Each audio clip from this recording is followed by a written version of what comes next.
we are live on YouTube now, please. So, good evening, everyone.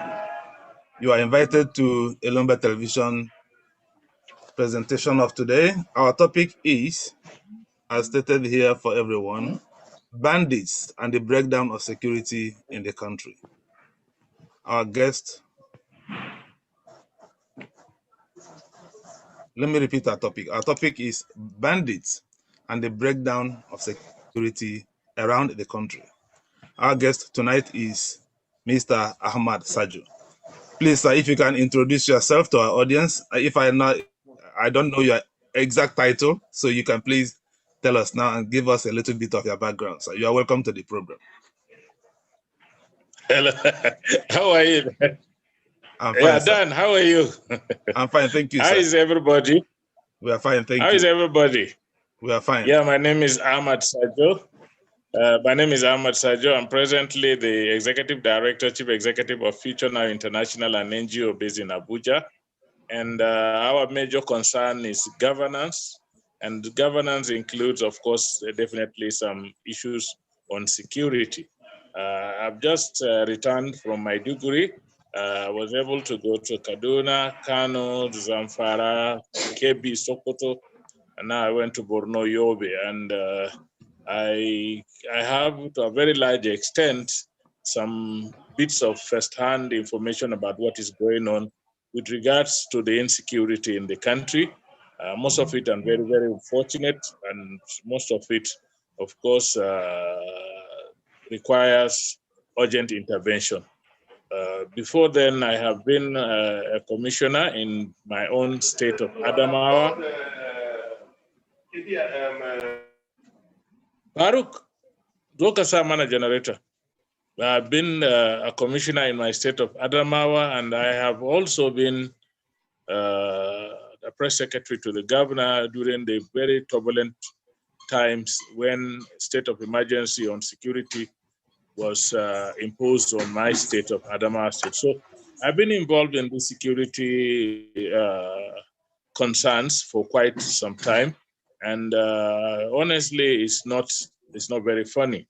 One of the things I have learned in Maiduguri yesterday was that for the past 2 months, there is no power, no electricity in the whole of Maiduguri town, and that is very, very instructive, because the insurgents destroyed the power lines, and because they have destroyed the power lines, the people have no power, and the people they sent to go and repair the power lines were also chased away by the insurgents. So Maiduguri has been without electricity for 2 months, and that is unfortunate, because electricity is responsible also for pumping water. So they have a serious problem of electricity and water. So there is a cross-cutting effect of this security and banditry across all spheres of economic activities. It's unfortunate. People can't go to their farms. Those who were engaged in dry season farming cannot go. Fishermen cannot go fishing. Those who are involved in animal husbandry cannot go to the bush with their animals to feed them because of rustlers. It's quite an unfortunate situation. So this is by way of a background, Mr. Dan. We thank you very much. You have a first-hand information about what was happening in northern Nigeria during the Boko Haram crisis. Well, even though Boko Haram has not entirely left Adamawa State, but how can you compare what was happening then, when Boko Haram was ravaging Adamawa State, to what is happening now with the general insecurity around in the north? I think it's the same. You see, the problem is, if the security situation, does not affect livelihoods, then you can talk about it in isolation.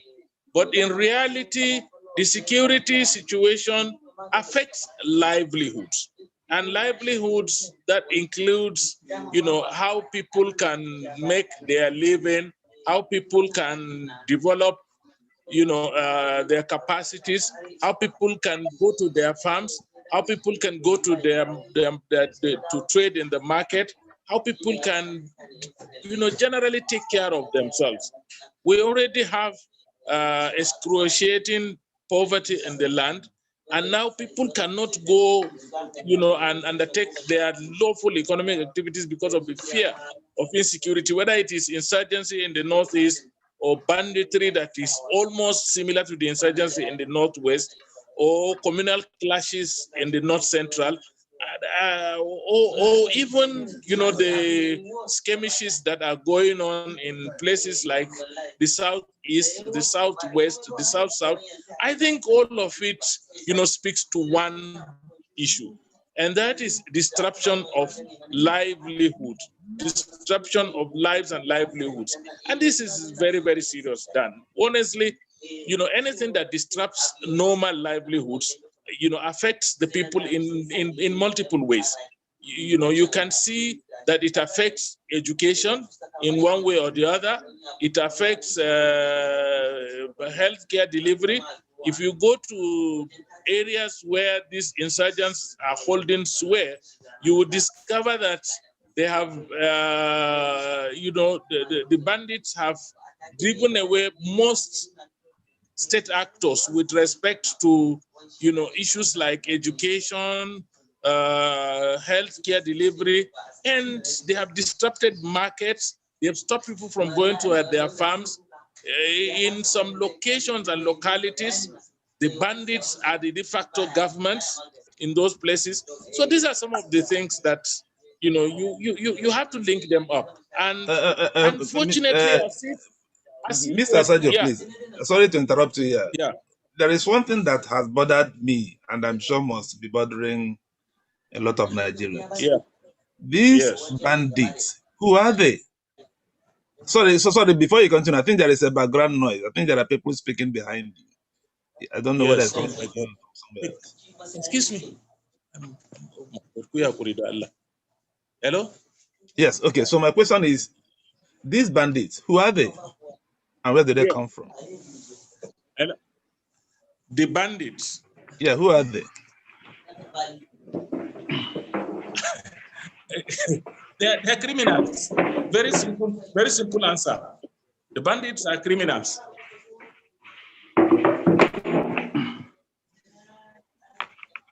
So in reality, they're just criminals, sundry criminals that are sometimes, supported by the activities of conflict merchants. Because if you say there are no conflict merchants in Nigeria, you are also again deceiving yourself. Who are these conflict merchants? Who are these people who conflict merchants? benefit from conflict merchants, people who benefit from the conflicts that we're going through. People who trade in arms and ammunitions, people who benefit from the ransoms that are paid when people are kidnapped. I mean, you cannot tell me that people who buy the AK-47 and give to these people, you cannot tell me that these ragtag people that I see that claim to either, either kidnap people or ask for ransom. Are you telling me that they are the ones that buy the AK-47? They are not. In reality, they are not the ones that buy the AK-47. Those that trade in the AK-47, those that trade in issues that affect the conflict, not just in the northeast or northwest, across the country, there are conflict merchants. And one of the things government should do, which is very urgent and quick, is the fact sorry, that Mr. Sajoh, sorry, we will come to what governments can do. Let us take them bit by bit. So, the bandits are just ordinary criminals.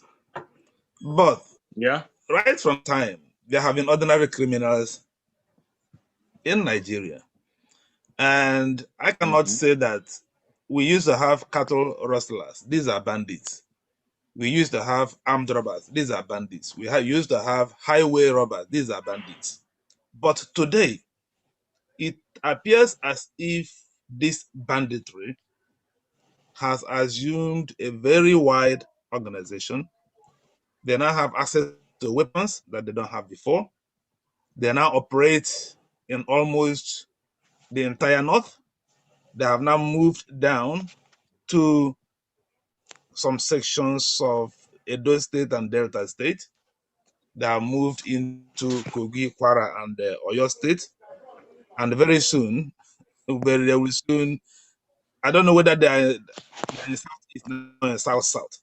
But these bandits have seemed to grow very large. So Nigerians are still asking these questions that I'm asking. Yeah. Why has this banditry assumed such a very wide dimension?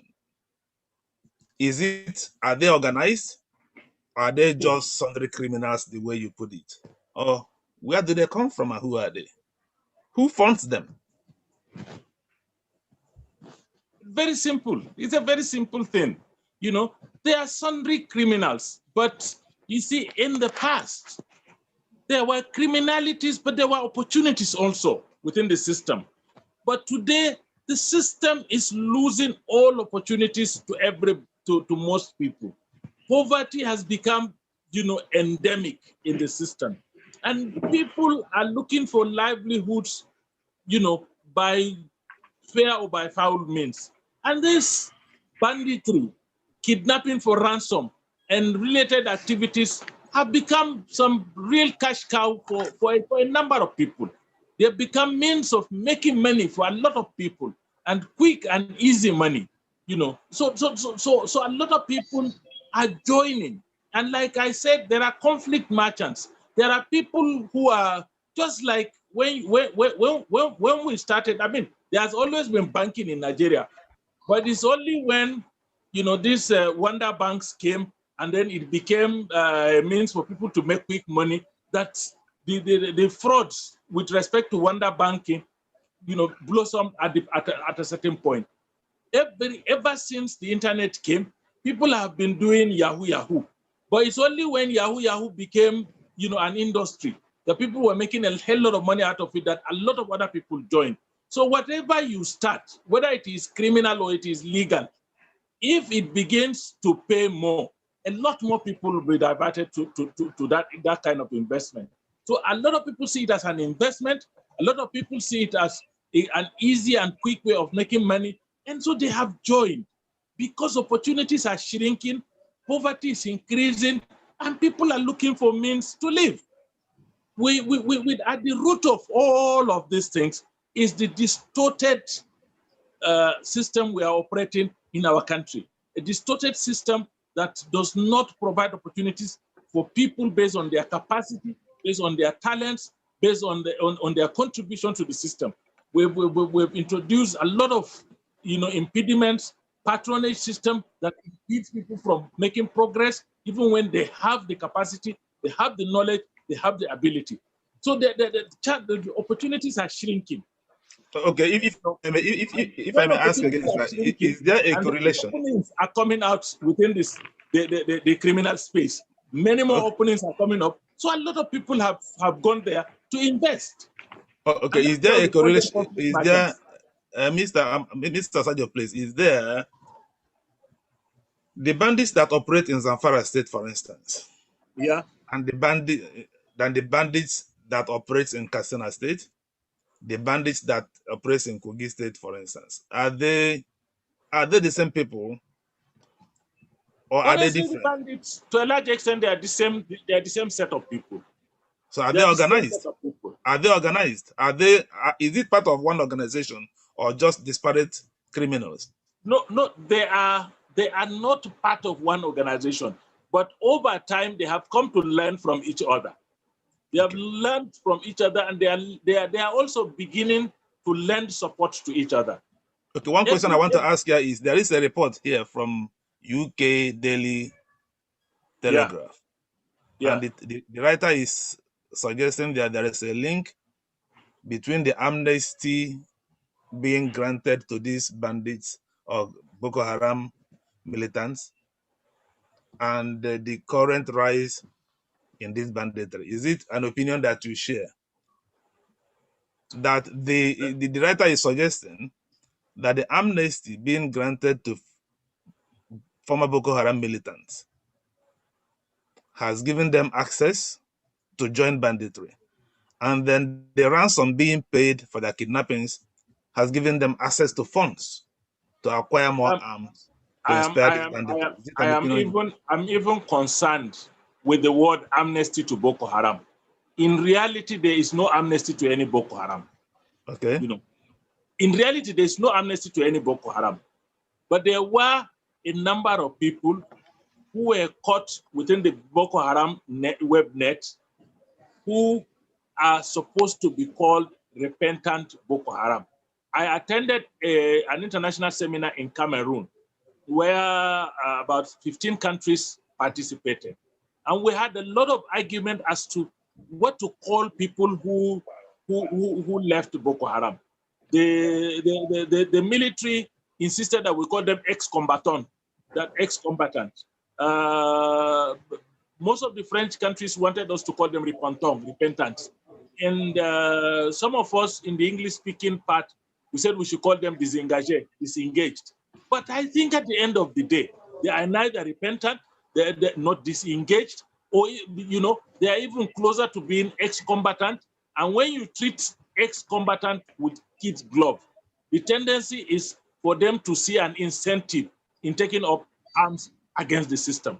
And this is what is happening, and this is what the writer is alluding to, that the more you ransom a criminal, based on his criminality, not the one you ransom people who are kidnapped, but the guy has committed a crime, you ransom him, you pay him for committing a crime, you are actually adding an incentive to criminality. And when you incentivize criminality, what you are ending up with is more criminality, because now there is an incentive. Okay, it's lucrative. I am enjoying it. So a lot of people are entering into the fray of criminality because it has been incentivized. Right. So we believe that there is supposed to be no amnesty whatsoever, but there is a need for us to address the security concerns in both kinetic and non-kinetic means. The non-kinetic means should include, of course, engaging some of them in discussion. You could prefer superior arguments to some of them, perhaps, but that does not mean that you should give them incentive for taking up arms against you. I think anybody you give incentive for taking up arms against you, you are opening up doors for more people to take up arms, so that they also can be given some incentive for doing that. I totally disagree with the concept of either giving amnesty or incentivizing what these people are doing. Okay, I thank you very much. Let me ask you one more question before I allow my co-host Paul Njoku to come in.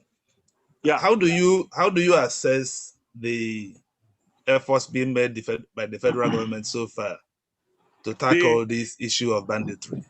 How do you assess the government's efforts so far? Well, government efforts at tackling banditry can be looked at from two perspectives. The first perspective is from our own perspective as a people.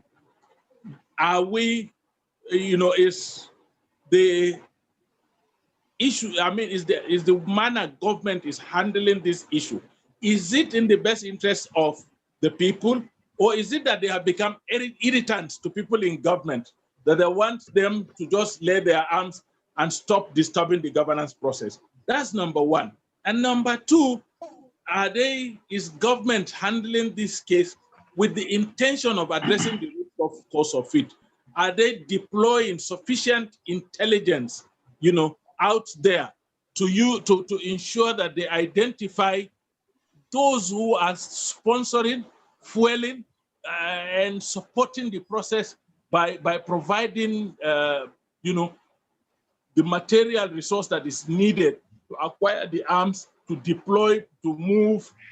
These people mostly they move, let's say, on motorcycles. Who supplies them these motorcycles? Where do they buy fuel to put in these motorcycles? There are a lot of questions that are unanswered. We need to begin to answer those questions. and see, is government really actually addressing the root of it? How do they get fuel? How do they get food? How do they get other essentials? Can we cut off these supplies and see? To that extent, I don't see government doing enough. Then again, government announces from time to time. We know those that are behind this. We will deal with the people behind it. That is not for government to lament. Government is, if they know these people, go after them, apprehend them, put them on an open trial. Let us see that you're putting them on trial. Let justice take its course. Then we know that you now know these people. But to tell us as a government that we know these people, very soon we are going to expose them, I think that I am not subscribing to that kind of government efforts. I thank you. Paul, please. Yeah, my name is Comrade Paul Ikechukwu. Yeah. I greet everyone in the house. Sir Ahmad Sajoh, good evening, sir. This question is specifically an address to measure the acceptability of negotiating with these so-called bandits. As a board member of trustee member of Makeshift Advocacy for Development Initiative, I've read most of your totem concerning security. Do you subscribe the use of Ahmed Sheikh Gumi negotiating with a terrorist bandits, causing of the federal government as an emissary? Is it applicable? Let us be clear. Let us be clear on one thing. Government is duty bound to adopt both kinetic and non-kinetic approaches to ending the insecurity in the country. And not only in the country, but everywhere you have insecurity. If you don't adopt both kinetic and non-kinetic approach, you would not succeed. No matter how much you go and fight a war, at the end of the day, the war does not end until you sit on a negotiating table. But what I am not agreeing with is that government abdicates that responsibility to some other persons or other bodies. We have seen what happens in the Northeast. For a very long time, government was using third-party approaches, working with some international NGOs that make themselves available to negotiate with Boko Haram. It has never yielded anything positive. You do not negotiate from a point of view of moralizing a criminal activity. You cannot negotiate with people from a point of view of, making criminals look, victims. Their victims are the people they criminalize. There is no doubt about it. So if government is going to negotiate, the non-kinetic approach is that the same forces that have the capacity to crush them using the kinetic approach will be the one to sit with them and say, look, we are negotiating with you, you end this nonsense or we come and crush you. So you are negotiating from point of strength, not from the point of moralizing a criminality. What about the use of this? I do not subscribe to anyone, and I'm not mentioning names. I'm not. Mr. Sajoh, I think Paul asked a specific question concerning the use of Sheikh Gumi, for instance. What do you think about it?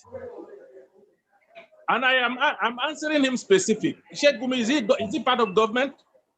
Is he part of the security forces?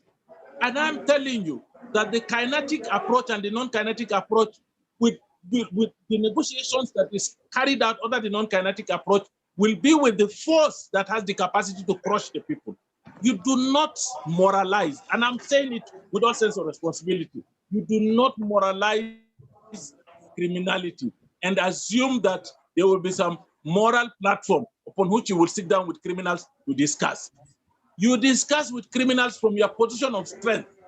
Look, do this, or we take this action and crush you.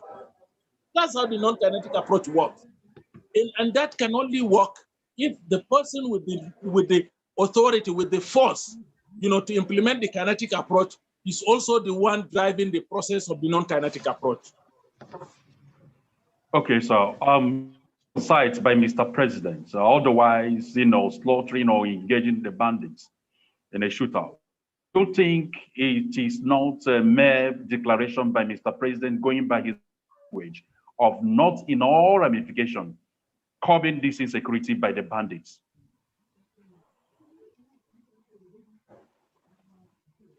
I don't understand what you are saying. Okay. But if we are talking about the marching order the president gave the service chiefs, I can hear you. I don't understand. What are you talking about? The marching order given to service chiefs by the president? Yes. Can it yield any positive dividend? Because it is widely speculated that it is not in the spirit of fighting these bandits and ending them in prosecution. Now, the adoption of kinetic and non-kinetic approach of shoot on sight, do you think it is a mere lips declaration by Mr. President? Because ever since last week he made this declaration, we have not seen any military personnel shoot on sight the bandits, and also we are seeing them abducting even to today and yesterday so many people.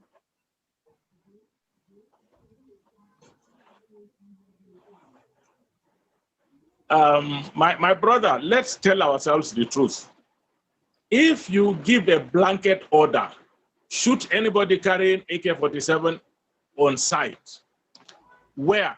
I asked this same question you are asking, and someone high up told me that he says in the bush.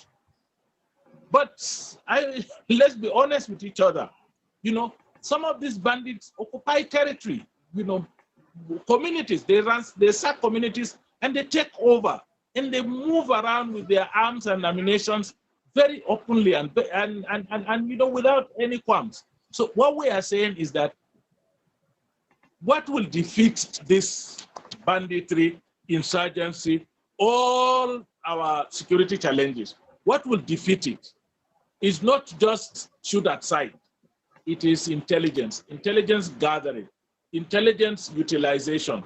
How much of it are we working towards? The service chiefs are military men.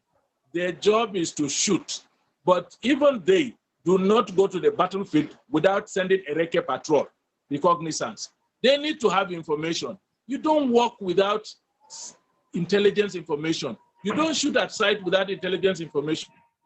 At the end of the day, if care is not taken, the way some of our policemen dress anyhow and carry their weapons around, you know, they can be shot as bandits. So what we are saying is that there is a need for synergy among the security forces, the intelligence arm and the strong arm. This intelligence arm will provide the information. And then there is a need, very importantly, and this is very, very critical, to enlist the people, to develop confidence. As it is now, there's a serious trust deficit. That's why when the government talks, people like you will ask a question, is it just a mere word of mouth, or does it carry any force? There's this trust deficit. How do we rebuild this trust deficit? How can people, for example, begin to inform security forces? This is what is happening in our locality. Will they be protected after they have done that? Can they be overrun? You know, these are all questions we need to ask ourselves. But most importantly, there is no amount of order that will be given by anybody, including the commander-in-chief, that will work unless it is structured in such a manner that it works within the concept of synergy amongst the various security outfits and within the concept of matching intelligence with the force of arms. These two must go together for it to succeed. All right. Since the marching order of shoot aside was given by Mr. President, and as if the government do not know the place or the dwelling domain where these bandits are operating from, and an individual concerned citizen, otherwise Sheikh Gumi, knows where these bandits are, can't the presidency of the government of Federal Republic of Nigeria give the marching order to the military personnel and security agencies where these bandits are located? Because it's as if the government knows where these bandits are, going by the intervention of Mr. Gumi. can the government use also the intelligence? Because we are talking about intelligence gathering to curb these menace. Can't Mr. Gumi give the presidency or Mr. President the intelligence of where these bandits are so that they will be flushed out?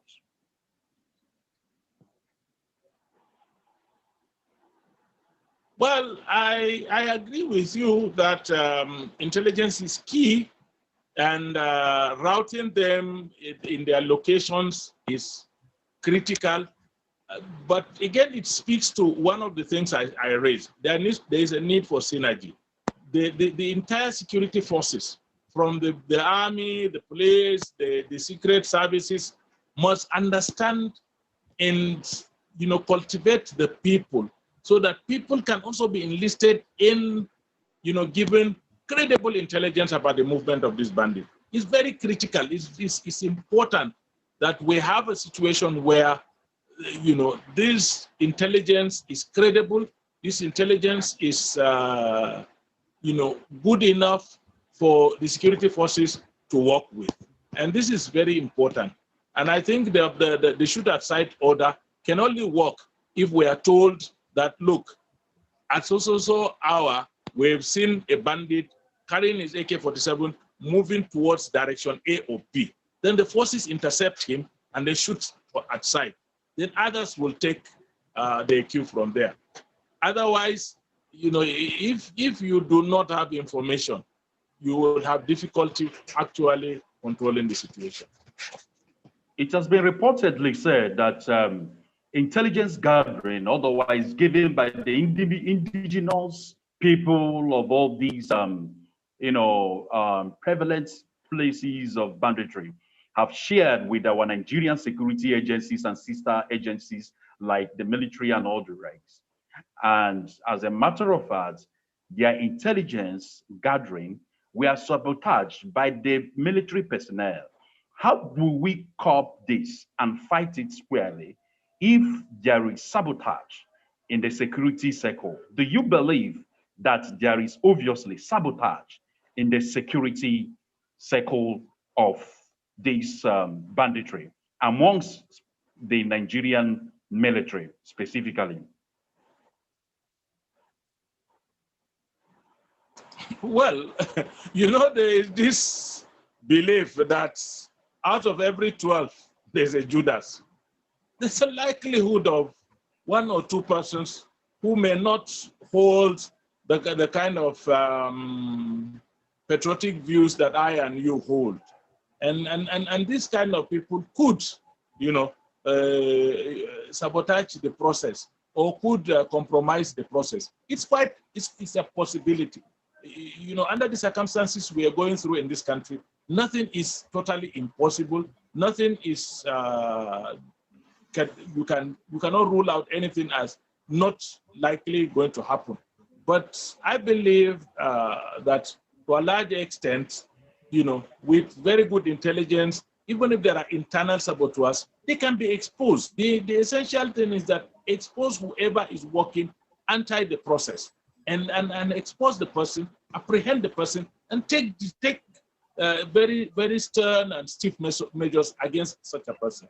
That's what matters. It's not a question of me and you sitting down and complaining that there are Judases in our security forces. It is for those that have the responsibility to look inward and look at, to gather intelligence effectively, to say we have discovered that A, B, or C are Judases in the system, and this is the steps we have taken against them. All right, we have practically seen the Nigerian military widely shared them using the aircraft, dropping weapons and food, empowering and enforcing these criminal elements. And most of the combatant soldiers testified. I have not seen that. I have not seen that. So remove me from the we.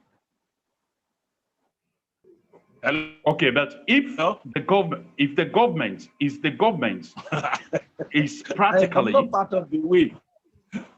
Okay, how do you think the government can adopt the investigative approach to making sure that its military personnel do not sabotage this fight against banditry? Because it's as if that the overwhelming sabotage is... What are the steps the government should be taking?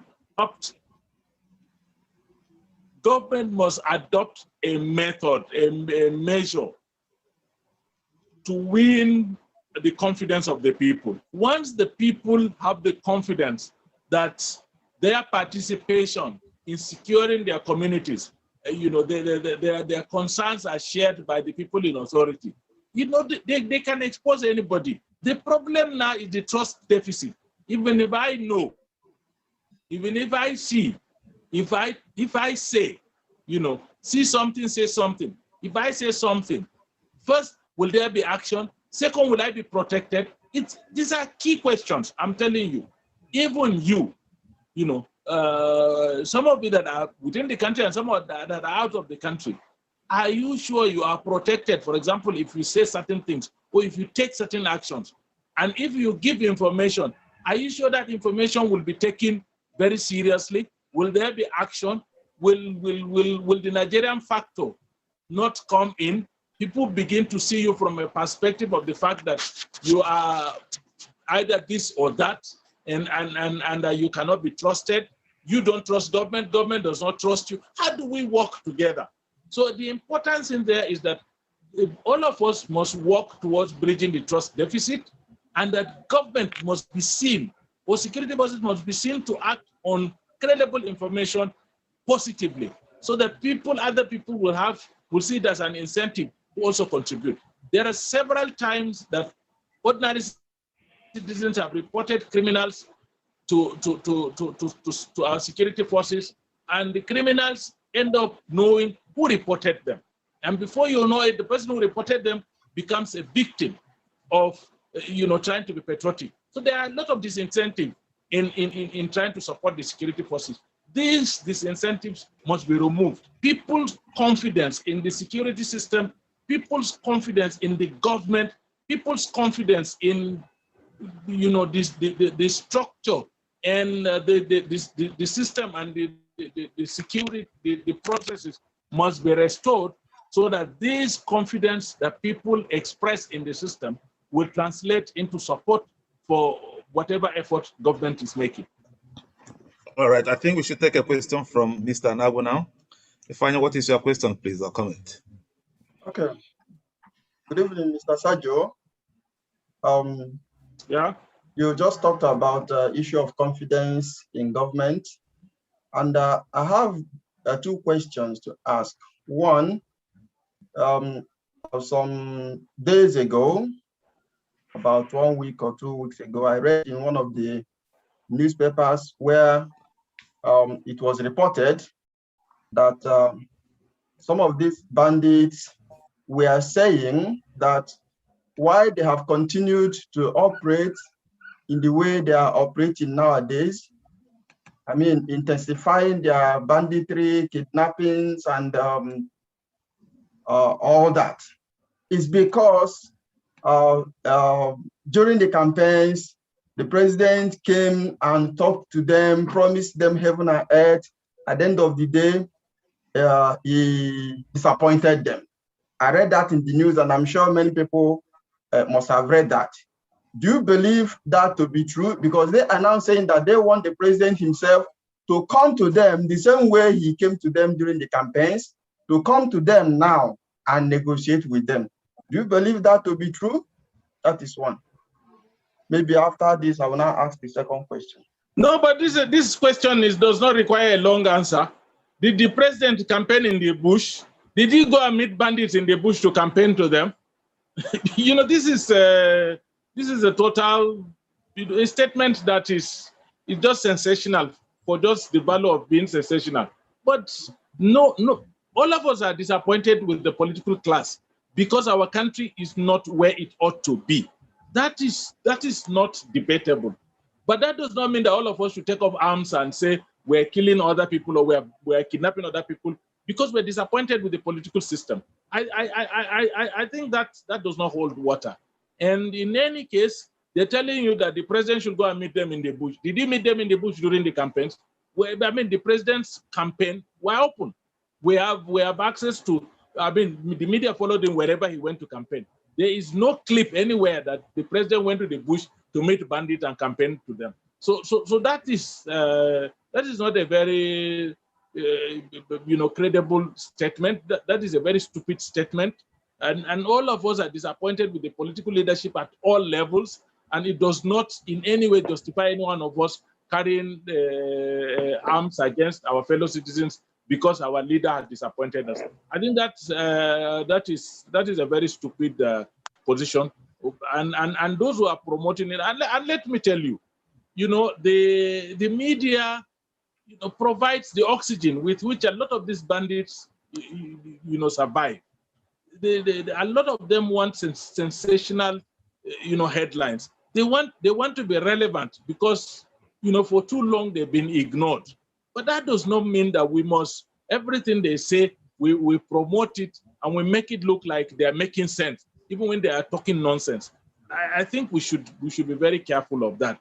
We should also be very careful of, drawing lines and conclusions based on our experiences or our positions or where we come from or what faith we profess.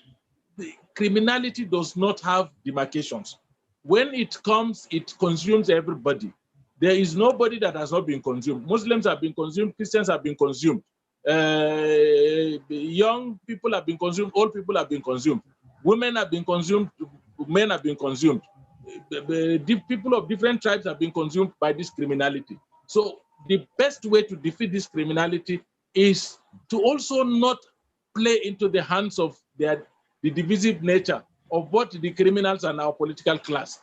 We must look at these things dispassionately. A crime is a crime, a criminal is a criminal, and a criminal should be treated as a criminal. He cannot have any justification for his criminality. Being disappointed by a president or by a governor or by anybody is not a justification for criminal action. Okay, so the second question I have is this. You talked about merchants of... conflict merchants. You said? Conflict merchants. Exactly, merchants of conflict. And Yes.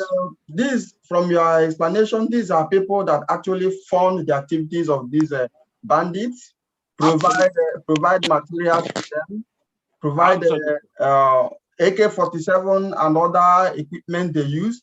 And I want to ask, I know that for anybody to bring in such sophisticated weapons into the country, our customs and immigration have something to do with that, because there is no way such will happen. Just cross our border and nothing happens. It is not easy to bring in such sophisticated equipment to Nigeria without people at the high places knowing. So are you telling me that? Excuse me, sir. Are you talking of Nigeria or you are talking about of your house? Your house, you have control over the door and everything. Do you know the terrain of Nigeria? Do you know the border, the length of the boundaries we have in Nigeria? Do you know how many footpaths and other vehicular paths that can enter Nigeria without passing through? So does it mean that our borders are not properly manned? Our borders are definitely porous. You don't have to argue about that. Our borders are porous. Our surveillance system is poor. The commitment of our officials who are manning the borders is not as 100% as it should be. But the truth about it is that we've seen severally, very recently in Niger State, just Niger here, somebody was trying to go somewhere and he had a load. The Okada rider, the motorcycle taxi rider, wanted to carry his load in front like they normally do. He refused. The guy carried him to the river bank. He was to enter a canoe. The people who were loading the canoe wanted to carry his load into the canoe. He refused. Then somebody now alerted the community at the other bank of this man is carrying a suspicious load that he doesn't want us to help him carry. What is it? And they apprehended him at the other end, and they got 3, AK-47 arms with inside his load. And he was arrested and apprehended. So there are a lot of, ways we operate in this country that unless we include the people within our intelligence network, we will not succeed. That's what I'm trying to make you understand. The Nigerian system is so porous and poor. People travel. I was in Adamawa. I remember around the Taraba axis, a woman was traveling all the way from the east to Adamawa state, around between Taraba, Jalingo, and Numan. Around that place, they apprehended her. She was supposed to be a Gari seller. She was carrying Gari, bags of Gari. But when they broke into the bags of Gari, there were arms and ammunition inside each of the bags, surrounded by Gari. There are many ways these people use in bringing in arms and ammunition. We need to be vigilant, and the vigilance of the people is the overall vigilance. We need to work very hard with our local intelligence and then official intelligence to discover people who come in with arms. I am from a border town in Cameroon, and I tell you that we have so many people in my place whose houses are in Nigeria and their farms are in Cameroon, or their farms are in Nigeria and their houses are in Cameroon. The border around the areas that borders my village, the border is so, there is nothing to indicate that it's a border. It's one whatever. So somebody can walk in with anything through those porous borders and come into the country. You cannot blame the customs, immigration, and whatever for people who come through illegal routes. But what we are saying is that even if you come through an illegal route, you come through a community, people see you, people see suspicious move on your part.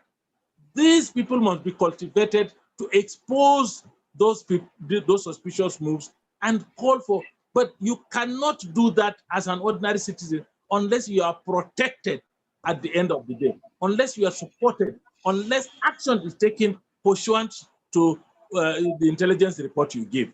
If you give an intelligence report against a person, he is caught, he is seen with arms and ammunition, he bribes his way, he comes back to the community, he is still having the arms and ammunition. You don't know how many numbers were seized and how many were remaining, and then you are still within that community. You know you are dead meat. And this is at the root of it all. The problem. It is a very, very big. Does it then mean that Nigeria is an impasse? What do you see? Let's now come to the issue of solution. Wow. Yeah. Or before we get to solution, Paul, I don't know whether you still have a few questions you want to ask before we get to the solution. Yeah. The question I would like to ask him in addition is that Sir Ahmad Sajoh, yes, in 2009, October specifically, you were quoted by saying, we need to make President Buhari's effort to grow economy. And today, we need to do the what? question I want to ask you, we need to make President Buhari's effort. We need to make President Buhari's effort to grow economy. As a Nigerians supposed to collectively support Mr. President's efforts to grow economy. That was in October 2019. And I'm asking, with the banditry height of insurgency, is Nigerian economy now grown in terms of agricultural production and protection? Because people who are farming, as in farmers, have nothing to sell to Nigerians. There is shortage of food, there is frustration, they cannot go back to their farmlands. If they go there, they will be wrecked. The total intensity of their fear is that they cannot continue being subjugated in their land. So with this effort, this lamentation, do you think that Mr. President's effort to grow the economy has been instituted and actualized with these menace? Well, let me tell you, I stand by the statement I made at that time that the president needs to be supported by all citizens to grow the economy. But I am not excusing the shortcomings of government in securing the people so that they can have the capacity to support the president or support the government. You know, it's a reciprocal relationship.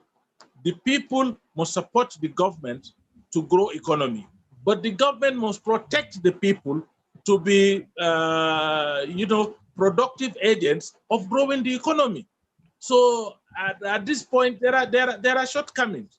If there is excessive security lapses, if there is banditry, there is insurgency, people cannot go to their farms, then at least one end of the bargain is not completely, you know, being carried out as it should be. So I still stand by the fact that the citizens must become more productive and support the president and the government of Nigeria to grow the economy.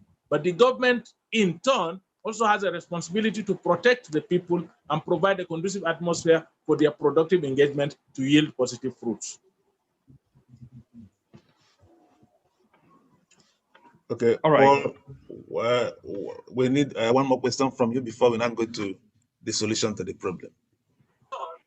All right, so Ahmad Sajoh. Yeah. I know you are an advocate of good governance. Yes. I know you as a former board member, trustee, member of Mindshift Advocacy for Development Initiative. I'm still a member. I'm still a member. Okay, sir. Okay, and that was in Lagos. At the rate of this food shortage in Nigeria, the dichotomy of movement of food, you know, from the northern region to southern region, and where the northern region or most of the northern elites are frowning at southern Nigerians by way of making an intensive blockage through some emissary. Has this war by the bandits or terrorism created a sort of dichotomy between the southern Nigeria and northern Nigeria? Because it seems there is emotional intelligence or sympathy by the northerners. My brother, let me tell you, there is no dichotomy whatsoever. It's an elite creation. It's I and you. We are the ones that are creating all the ordinary people are telling you. And if you don't support the position they are taking, then as an elite you have failed the nation. You know, the position of ordinary people is that we all want to be safe. The farmers in the north and in the south that are being attacked by bandits want to be safe. The traders, both north and south, who want to carry their trades without being molested, without being harassed, want to be safe. For citizens to demand for safety is not an offense. But by the time we convert it to political statements and we use our elite backwardness to fan the embers of discord between regions and between religions and between peoples, we give it a totally different meaning. I have been out, you know, all over this country. I was in Oyo State. I went as far as to Ibarapa. The ordinary people do not have any misgiving towards me as a northerner or towards any northerner. All we are asking for, and both north and south, ordinary people, what are they asking for? They're asking for safety to pursue their livelihoods. Farmers want to be safe, traders want to be safe, menial workers want to be safe, everybody wants to be safe. But because we, the elite, have already created our own cocoon of safety, we are using the plight of ordinary people for political engagements that add no value to their lives or even to our own lives. And this is all the dichotomy you are hearing. It's just in the media, and most of it fueled by the elites. If ordinary people who are carrying food to the south said, look, for whatever reason, we want guarantees of our safety when we take our farm produce to go and sell in the south, they deserve that safety. If the people who are going out to the farm in the south said, for whatever reason, we need a guarantee that when we go to our farms, nobody is going to attack us, they deserve their safety. So the core issue there is safety for the ordinary northerner and safety for the ordinary southerner. It's not a war of ethnicity, religion, or region as the elites will want it. But because this is the only way that the elites have continued to manipulate the politics of this country for their personal interest, for their patronage, they have converted this genuine agitation by ordinary people for safety to political statements, and they are now recruiting lieutenants, thugs, vagabonds, good people to advocate for what really does not exist. There is no conflict amongst ordinary people. Even when the Shasha killings were taking place, some Yoruba ordinary people have hidden some northern element. Some northern people have hidden some Yoruba element.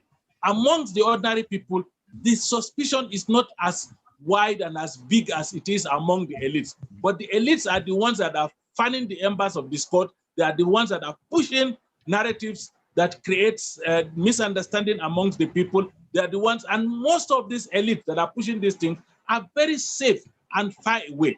Either they have Mr. visas, Sajoh, they can run away out of this country. I mean, Mr. look, Sajoh, please, yes, let me interject a question for you here, arising from what Paul has said. Are you concerned, for instance, that among many Southerners, they have come to associate banditry with Fulani herdsmen, in quote, and so they now tend to equate banditry to that herdsman ethnic stock, and therefore giving rise to some violence in the South? And then are you also concerned?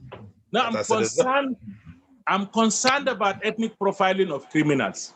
I'm concerned about religious profiling of criminals. I'm concerned about regional profiling of criminals. For as long as we do not see criminals as criminals without profiling them, in whatever way or form, we will succeed in defeating criminality. But for as long as we are ready and willing to use our elite manipulative politics to either, declare a whole section of our people as criminals, or, defend the whole section of our people for all their criminality, we will not succeed. I am not subscribing to profiling any group of people, but I am also not subscribing to protecting any set of people that undertake criminal activity, even if it is easy to identify them by whatever characteristics that there is. So we thank you very much. We thank you very much. We have only 3 minutes. Okay. Not profile criminals.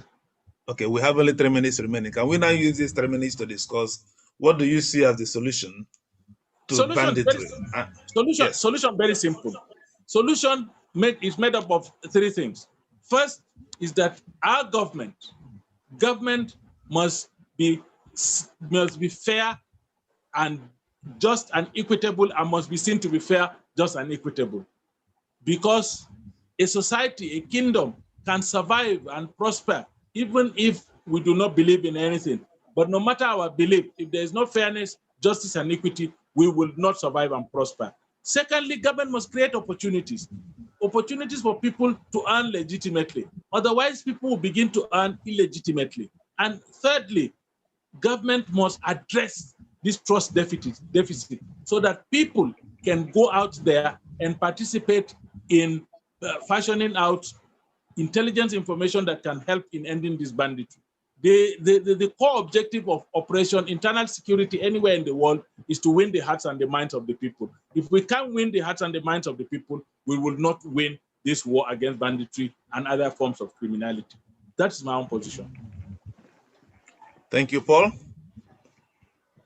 Yeah, a few moments ago, the governor of Bauchi State, Malam Bala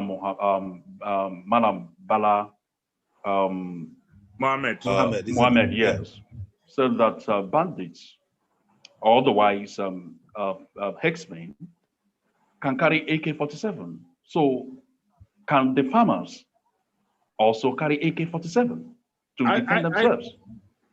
I think the governor was not discreet enough. What he could have said is that for people who move in the bush and who face quite a serious security challenges from cattle rustlers, dangerous animals, and the rest, they need to hold some form of protection. But AK-47 is a controlled arms, and the ammunitions that go with it are controlled. Nobody should, excuse anybody carrying AK-47 or any kind of arms and ammunition. But let me tell you, the truth about it is that we are only being hypocritical about it. Some very big, rich individuals in this country and political leaders in this country have private bodyguards and militias that carry arms without any license. They carry it and they use it to harass people, to torment people, to frustrate people. Nobody's talking about it. We have actually, as a country, allowed the proliferation of arms and ammunition in the hands of people who are not authorized to do it in very many ways. In some communities in this country, even youth groups, youth leaders and the rest carry arms within their communities. And we know this. We know this. Ask every political leader in your place. He has his own private bodyguards that bear arms to protect him. We watch even in our on Nollywood films. They portray some of those actions and activities. Men, look, a lot of people are carrying arms in this country illegally, and we're doing nothing about it. So the truth about it is that nothing justifies anybody who is not authorized, who is not licensed to carry certain types of arms, and nobody, whether governor or no governor, should justify anybody carrying arms in Nigeria. We thank you very much, Mr. Sajoh, Paul, Efani. We always try to keep these meetings within 1 hour. So I think that is much we can take today. I think what we do is to schedule another discussion with Mr. Sajoh, because he obviously has a lot of knowledge. I have personally known Sajoh for some time, since when he was the Commissioner for Information in Adamawa State, even before President Buhari came into power. He has a lot of things to tell about security, Boko Haram, but this platform is not enough for now, because we are taking only 60-minute discussion. So once again, we thank Mr. Sajoh for gracing us with his presence this evening. So we thank you. Thank you very much. My pleasure always. Yes. We are brothers. So anytime. Yes, we are. Efani, Paul, thank you very much. I notice other people who are in the audience who may be for one reason or the other does not want to contribute today. But please, I request that whenever you are with us, we will be very happy to hear your comments and your questions. So thank you all. And that is the much we can take today. Thank you. Thank you. Thank you. Thank you very much, Elumba. Thank you. This is Chiki Honora. Thank you. This Comrade Paul Ikechkunjoko. Thank you, Daniel. Thank you, Mr. Sajoh. Thank you very much. Yeah, bye.